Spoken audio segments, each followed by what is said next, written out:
Sorry? Kalau menurut saya itu sebenarnya pemerintah sudah menggelontorkan dana yang lumayan ya Pak untuk pendidikan Kota Cilegon, tapi di sisi lain masyarakat Cilegon tuh kurang teredukasi mungkin ya, kurang teredukasi kalau pentingnya pendidikan itu sendiri. Karena kan ya kita tahu moto kita ke depannya itu Indonesia Emas 2045, tapi tidak disambut baik dengan SDM di wilayah Cilegon itu sendiri, gitu Pak.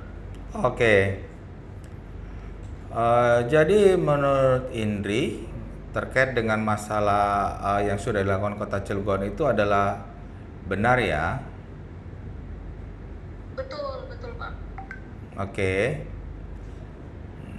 Nah, lalu apa lagi yang diharapkan oleh Indri sebagai masyarakat Kota Cilegon khususnya generasi muda yang diberikan kesempatan pendidikan oleh Kota Cilegon untuk perkembangan yang lebih baik lagi? Apa sarannya?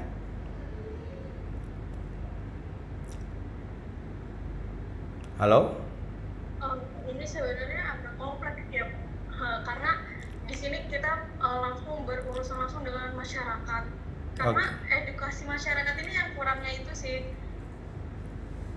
Oke. Kurangnya masyarakat itu belum teredukasi gitu. Iya, benar. Iya, Nah, sebenarnya kan waktu pas sosialisasi pun Pak Herdi udah memberitahu ke kita para mahasiswa kalau kamu mau ada universitas yang dituju dan kami bisa memberikan kualifikasi berupa beasiswa itu akan disupport gitu. Tapi kenyataannya ternyata belum banyak mahasiswa yang teredukasi gitu. Sorry, bukan mahasiswanya tapi masyarakatnya yang belum teredukasi oh begitu. gitu. Ya, ya, ya. Artinya masyarakatnya belum teredukasi. Kalau masyarakat itu belum teredukasi, itu berarti masih ada yang kurang dari pemerintahan Kota Cilegon begitu? Ini konteksnya dengan materi kita ya, terkait dengan masalah manajemen pelayanan publik. Begitukah? Halo? Mungkin salah satunya informasi yang kurang di kalangan masyarakat. Terus?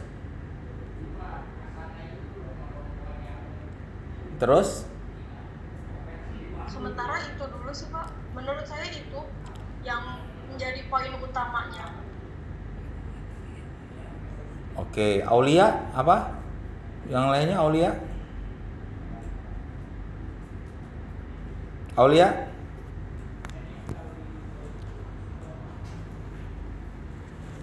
Mana Aulia?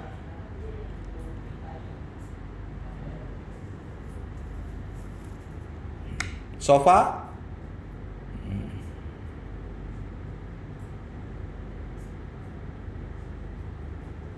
Punten Pak, Sofa izin ke kamar mandi sebentar. Oke, Aulia mana? Apa jawabannya Aulia?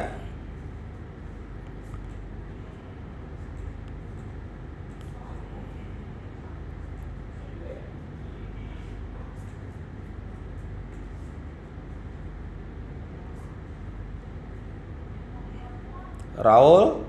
Masih rusak ininya Raul?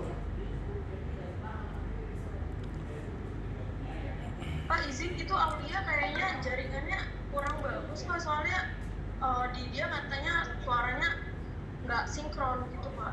Oke. Oke ya. Tapi saya akan coba terangkan lagi. Jadi yang namanya pembangunan itu harus sustain atau berkelanjutan ya. Sustain dan berkelanjutan. Dan untuk bisa berkelanjutan itu kan kita juga belajar hukum kan kemarin. Ada yang disebut dengan politik hukum. Politik hukum itu bagaimana pemerintah mempunyai visi dan misi dan harus terlegitimate dengan aturan-aturan sebagai payungnya untuk menjalankan apa yang menjadi suatu cita-cita yang tertuang di dalam visi misi tersebut. Nah, Kota Cilegon, Pak Wali Kota Cilegon, itu Pak Heldi, telah menetapkan visi dan misinya itu visioner.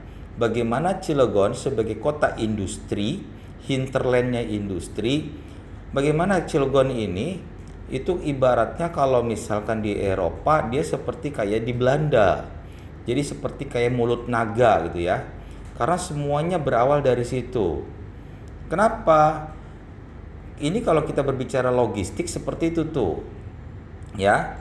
Pelabuhan terbesar sebelum ke Prancis, sebelum ke Belgia, itu Rotterdam itu sebagai suatu tempat untuk memberikan akses logistik yang besar buat Eropa. Ya. Kereta api mulai dari Rotterdam itu sampai ke Prancis, ke Belgia sana, Slovakia juga, ya. Itu merupakan suatu rangkaian logistik yang terkoneksi. Nah, Cilegon mempunyai pelabuhan-pelabuhan dengan kedalaman pelabuhan yang sangat mumpuni, bahkan bukan hanya kapal-kapal kecil tapi kapal capesize ya.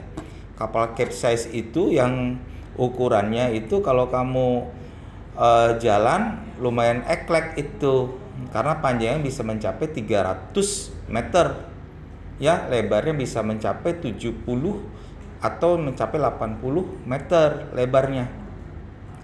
Begitu sangat besarnya, bisa diakomodir untuk standar di pelabuhan, salah satu pelabuhan yang ada di dalam yuridiksinya kota Cilegon. Tentu hal itu merupakan suatu keunggulan kota Cilegon. Ya.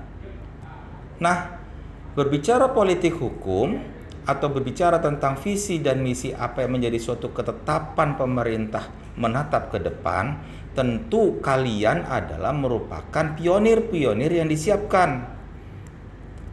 Dengan apa? Dengan pendidikan yang mumpuni, dengan pengetahuan yang disesuaikan dengan keunggulan keunikan kota Cilegon. Nah, untuk itu Anda harus berterima kasih dengan politik hukum yang sudah ditetapkan dan dijalankan oleh wali kota sekarang, oleh pemerintahan kota Cilegon, dan itu harus berlanjut, harus berkelanjutan, jangan berhenti di tempat. Kalau disekolahkan ya harus mensupport dengan adanya kesempatan mendapatkan pendidikan tersebut. Nah, Cilegon selain pelabuhan, ada pabrik-pabrik hinterland, itu juga merupakan suatu keunggulan dibandingkan dengan daerah-daerah lain. Saya pernah menyampaikan kan bahwa paradigma negara hebat, negara maju itu bukan lagi kepada negara yang memiliki luas wilayah, baik daratan, lautan, ya, terusnya sumber daya alam yang besar, ya, yang beraneka ragam. Enggak, bukan itu lagi. Paradigma negara hebat itu negara maju adalah negara yang memiliki kemampuan teknologi dan ilmu pengetahuan. Ya. Nah, sekarang ini kita bisa lihat beraneka ragam implementasi teknologi dari Eropa, dari Asia Timur ya, dari Asia Tengah atau wilayah Asia, wilayah Eropa, Amerika, diterapkan di wilayah Banten dan juga di kota Cilegon. Apa kalian ikut berpartisipasi? Halo? Tentunya kalian harus ikut berpartisipasi sebagai pemilik wilayah, sebagai pengemban kedaulatan yang ada di kota Cilegon. Dan hanya dengan ilmulah kalian bisa memasuki ruang-ruang yang selama ini tertutup. Apa tertutup? Tertutup karena dianggap tidak mampu. Tertutup karena dianggap tidak mumpuni, gitu, ya. Enggak. Maka jawaban untuk membuka pintu-pintu yang tertutup itu hanya dengan ilmu, tentunya. Maka terkait dengan materi kuliah pelayanan publik, ini merupakan contoh yang baik. Jadi, apa yang menjadi suatu political trust dan social trust, ya, ini bisa dikaji dalam konteks ini. Nah, Indri, apa kalau misalkan tadi yang saya sampaikan kamu hubungkan dengan political trust, secara garis besar Bisa dikatakan ini political trust positif atau political trust yang negatif? Silakan jawab, Indri. Menurut saya ini termasuknya untuk kami masyarakat yang akhirnya menjadi mahasiswa menjadikan ini political trust yang positif. Tapi di sebagian yang lain mungkin mayoritasnya political trust ini masih menjadi political trust negatif. Oke, kenapa itu dikatakan political trust negatif? Kenapa bisa seperti itu?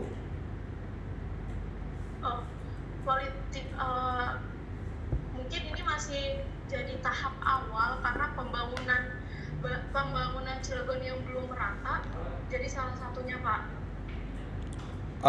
Kita bukan berbicara masalah pembangunan fisik. Cilegon ini kalau ibaratnya bayi yang lahir itu ketika baru dijadikan sebagai terpisah dengan Serang, ya, saya sudah mengatakan bahwa Cilegon ini kalau ibarat bayi lahir dia tidak menangis. Ya, bayi itu lompat-lompat dan tertawa riang gembira, itulah Cilegon. Ya. Tetapi kalau bayi itu tidak disiapkan dengan sebaik-baiknya, maka saya bisa katakan bayi itu seperti anak kecil yang menerima warisan begitu besar, namun dia nggak ngerti harus gimana menggunakan warisan itu. Maka perlahan-perlahan warisan itu kan habis, dan ujung-ujungnya anak itu menjadi gelandangan karena tidak bisa mempersiapkan warisan yang begitu hebat, warisan yang begitu potensial untuk kehidupan yang berkelanjutan. Nah, saya analogikannya seperti itu, ya. Jadi yang dimaksud dengan yang political trust tapi negatif itu seperti apa contoh konkretnya, Indri atau Debbie, Sofa, Saiful, Siska, Saidul, siapa lagi nih? Yang lainnya. Silakan, apa?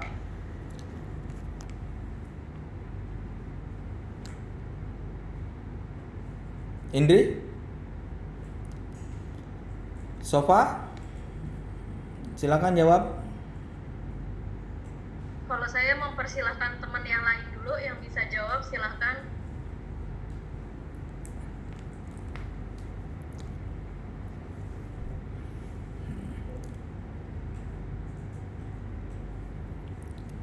Yang lain?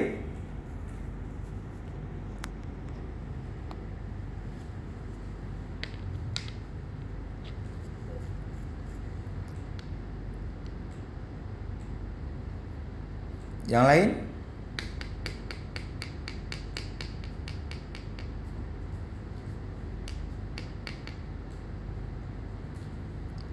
Nah, saya kasih contoh lagi ya. Saya kemarin juga diminta untuk berpendapat terkait dengan ini pemerintahan Prabowo ke depan akan menjadikan kementerian itu bertambah. Saya tidak berbicara masalah konteks kementerian itu bertambah atau tidak, karena secara undang-undang itu sudah diaturnya berapa nomenklatur, berapa kementerian itu yang secara maksimal sudah ada di dalam undang-undang tersebut. Tetapi saya hanya ingin menselaraskan apa yang sudah menjadi cita-citanya Bung Karno. Lalu coba-coba kemarin itu di pemerintahan Jokowi itu menyampaikan adanya tol laut dan poros maritim. Lalu kalau dalam hukum itu ada das solen dan das seinnya. Tetapi pada kenyataannya Jokowi yang mengatakan akan menghadapi laut dan tidak memunggungi, pada kenyataannya Pak Jokowi lebih banyak pembangunannya itu tidak berkelautan atau berhubungan dengan maritim, tapi lebih banyak ke darat. infrastruktur yang dibangun adalah darat. Sehingga menurut saya apa yang menjadi suatu jargonnya Pak Jokowi itu tidak dilaksanakan dengan sebaik-baiknya sebagaimana cita-cita yang saya sebagai seorang maritim itu sangat menantikan. Tapi ternyata tidak. Maka ketika saya ditanya, saya hanya bilang, oke, Jokowi tidak bisa menjalankan menjalankan apa yang menjadi cita-cita dia dan jargon dia tentang maritim. Maka harapan saya, Pak Prabowo itu akan membuat suatu keputusan yang hebat terkait dengan terbentuknya nomenklatur baru. Ya sudah, buat saja Kementerian Maritim dan Keamanan Laut. Kementerian Maritim dan Keamanan Laut. Di situ kenapa? Karena berbicara Indonesia sebagai sea power dan maritime power. Karena kalau sudah seperti itu, maka itu merupakan suatu pokok dari penguatan yang disebut dengan poros. Kalau poros itu artinya ibaratnya kalau kita itu di dalam silat atau silat apa saja ya, itu yang paling pokok adalah kuda-kudanya. Dan poros itu merupakan kuda-kuda. Ya, yang lainnya itu akan menjadi aman dan nyaman. Nah, disinilah kalau dihubungkan dengan pelayanan publik, pemerintah itu di dalam berbicara tentang political trust, ini kalau sebagai masyarakat maritim, ini menjadi distrust terkait dengan maritim karena tidak menjalankan itu sebagaimana yang diharapkan, atau memang sampai di situ saja pemerintah taunya gitu. Dalam hal ini individu yang menjalankannya hanya sampai di situ saja taunya. Padahal kalau kita lihat potensi maritim Indonesia itu cukup besar dan sangat besar. Ada nggak undang-undang yang mengaturnya? Ada. Ya, di dalam Undang-Undang 17 tentang kabotage, bahwa kapal-kapal yang mengangkut sumber daya alam Indonesia itu harus berbendera Indonesia. Kalau harus berbendera Indonesia dengan sekian puluh juta ton, ya, bahkan ratus juta ton, lebih dari itu, artinya pergerakan mineral-mineral, barang-barang tambang, sumber daya alam, manufaktur antar daerah itu merupakan pasar yang potensial bagi logistik nasional, bagi kapal-kapal nasional, kapal-kapal yang berbendera Indonesia, yang di dalam undang-undang tersebut bahwa kapal-kapal tersebut itu harus dibangun di galangan Indonesia, harus dengan menggunakan baja yang diproduksi di Indonesia, harus menggunakan asuransi Indonesia, dikerjakan kapal tersebut oleh putra-putri bangsa Indonesia yang terbaik, ya, lalu dinahkodai oleh orang Indonesia dan kru Indonesia, maka begitu sangat besar efek domino ekonomi akibat pergerakan logistik nasional yang ada di Indonesia. Tapi kenyataannya apa? Saya ada data bahwa sekian besar jumlah dari produk atau mineral atau apa yang dihasilkan dari keunggulan Indonesia tersebut, sumber daya alam, tidak diangkut oleh kapal Indonesia, hanya sebagian kecil, sebagian besarnya kapal-kapal mereka. Contoh, di Cilegon itu ada pabrik baja, ya, pabrik baja, bahkan joint venture dengan Korea. Nah, sekarang yang joint venture dengan Korea, baik itu barang masuk, terutama barang yang keluar, yang dari Indonesia, yang tentunya Indonesia itu lebih paham tentang berapa nilai produksi yang akan keluar dibandingkan negara yang lain. Namun pada kenyataannya barang-barang tersebut diangkut oleh kapal-kapal asing. Itu kan ada loss opportunity yang tidak bisa dioptimalkan oleh orang kita. Nah, jadi kemarin saya bilang, saya berharap semoga Pak Prabowo mau mendirikan nomenklatur baru, yaitu Kementerian Maritim dan Keamanan Laut, sehingga sea power dan maritime power bagi maritim Indonesia dan bagi laut Indonesia itu akan benar-benar terwujud. Apa efeknya? Kalau itu dijalankan, saya yakin seluruh sekolah pelayaran, seluruh sekolah maritim yang ada di Indonesia itu bisa tercover biayanya dari kegiatan ekonomi maritim tersebut. Karena begitu besar. Tidak akan ada tuh teriak-teriak seperti kayak universitas yang lain, UKT besar, UKT naik 5 kali dari sebelumnya. Seperti itu ya, yang sekarang sedang ramai kan, mahasiswa, Sofa, Indri, betul nggak? Betul, Pak. Nah, kalau misalkan itu dikembalikan untuk sebagian sekian persennya, ya, secara undang-undang, ya, di undang-undang pendidikan itu ada tuh, atau di undang-undang dasar juga perubahan berapa nilai yang harus disiapkan buat ini 20% itu ada berbunyi. Tetapi dari departemen atau nomenklatur yang ada, saya kira itu bisa memberikan support untuk sekolah-sekolah yang linier dengan departemen itu yang ada. Dan itu bisa gratis. Nah, inilah yang dilakukan Kota Cilegon, bisa mensiasati dari delta gap, bahwa Cilegon yang tidak mengecap pendidikan tinggi berapa orang, lalu penghasilannya berapa, dari sektor ini berapa, maka berapa yang bisa dialokasikan. Dan itu yang sekarang Anda rasakan, ya. Artinya kesesuaian visi dan misi pemerintahan Kota Cilegon itu sudah sangat baik. Maka perlu ditindaklanjuti untuk berkelanjutan. Demikian ya. Nah, lalu saya hubungkan itu dengan yang nasional, ya contoh seperti tadi, harapannya seperti itu gitu, ya. Sehingga Indonesia untuk menjadi negara maritim baru terwujud.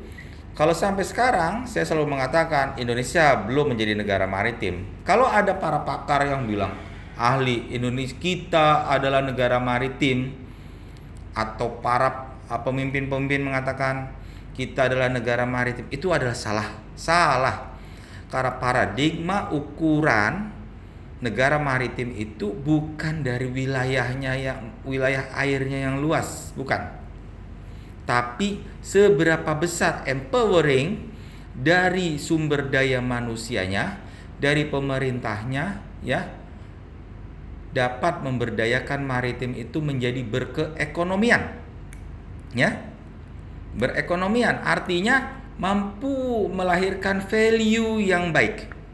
Itu. Kalau misalkan sekedar luas, itu analogi saya sama. Yang penting kerja, katanya. Oh, enggak seperti itu kerja, karena monyet di tengah hutan pun sama, dia bekerja. Maka untuk bisa membedakan antara kerja monyet dengan kerja yang berpikir adalah pendidikan. Ya, dan pendidikan itu melahirkan suatu value yang lebih. Ya, dan dari pendidikan itulah melahirkan suatu pelayanan yang berkualitas, pelayanan yang terukur, dan pelayanan yang baik, gitu. Baik Anda sebagai masyarakat atau pemerintah sebagai pemberi pelayanan atas dasar legitimasi yang sudah diberikan. Begitu ya. Ada pertanyaan?